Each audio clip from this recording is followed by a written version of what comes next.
Story script writer Milton বিশ্বাস। পূর্ণিমার আলোয় আচ্ছন্ন, কুয়াশায় ঘেরা পেন্ডল বন যেন নিঃশব্দের চাদরে মোড়া। বাতাসে হালকা হুইসেল বাজে, গাছের ছায়াগুলো কুয়াশার মাঝে লম্বা হয়ে মিশে যায় অজানার দিকে। পাতার কাঁপুনি আর হিমেল বাতাসে বনের গভীরে এক পুরনো কুঁড়েঘর দাঁড়িয়ে আছে, যেন শতাব্দীর ক্লান্ত সাক্ষী। কুঁড়েঘরের অভ্যন্তরে মোমবাতির নড়বড়ে আলোয় স্পষ্ট হয় এক পুজো ডাইনি, তার সাদা জট চুল, পাকা নাক আর লম্বা ধারালো নখ। তার সামনে মোম দিয়ে গড়া ছোট ছোট পুতুল, প্রতিটিতে কোনো শিশুর নাম খোদাই করা। ডাইনি চুপচাপ, ঠোঁটে অদ্ভুত মৃদু হাসি। লাল গরম সূচ হাতে সে একটি পুতুলের বুকে শিশুর নামের ওপর সূচ ঢোকায়। সূচের ডগা রক্তলাল, যেন শয়তানের ছোঁয়া আছে তাতে। সূচ ঢোকার মুহূর্তেই ঘরের দেয়ালে দ্রুত ছায়া কাঁপে, কাছেই দূরের এক ঘরে শিশুর চিৎকার ওঠে। কান্নার শব্দ পুড়ে ঘরের দেয়াল ছাপিয়ে ছড়িয়ে পড়ে মনের নিস্তব্ধতায়। ডাইনির চোখে হঠাৎ অদ্ভুত উল্লাসের ঝিলিক, ছায়ারাও যেন আরও বেশি কাঁপতে শুরু করে। বাইরে কাঁঠালের ডালে কালো এক বিড়াল বসে, চোখ দুটি রক্তিম, আগুনের মতো জ্বলছে। নিচে ঝোপের মাঝে লাল সুতোয় বাঁধা 12টি মোমের পুতুল কাটার ভেতর ঝুলছে।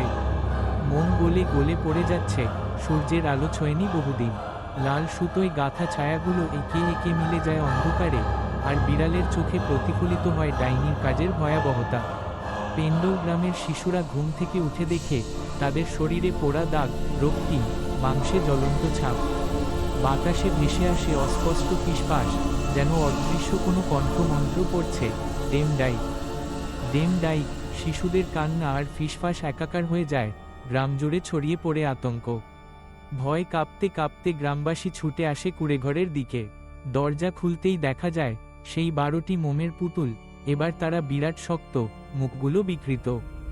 ঘরের এক কোণে উল্টো হয়ে ঝুলছে ডাইনি, তার চোখে সবুজ জ্যোতি, ঠোঁটে নির্মম হাসি। ক্যামেরার ঝটকায় ঘরটা যেন এক মুহূর্তে উল্টে যায়, সবুজ চোখ ঝলসে ওঠে অন্ধকারে। ডাইনি হঠাৎ গর্জে উঠল, তার কণ্ঠে যেন 100 বছরের অভিশাপ। ঘরের মাটিতে এক ফোঁটা রক্ত পড়ে, সঙ্গে সঙ্গেই দরজার বাইরে ঘাস পড়ে ধোঁয়া ওঠে, কালো ছাই ছড়িয়ে পড়ে বাতাসে। আগুনের দাগ ছড়িয়ে যায় চারদিকে, গ্রামের বুক কাঁপিয়ে তোলে অশরীরী ভয়। রাত পেরিয়ে ভোর, ঘাসে শিশির জমে আছে, চারপাশে নীরবতা। গ্রামের এক শিশুকে পাওয়া গেল, মোমের মতো শক্ত, ঠোঁট নীল, মোমের মতো শক্ত, তার আঙুলের ফাঁক থেকে সাদা সুতো বের হচ্ছে।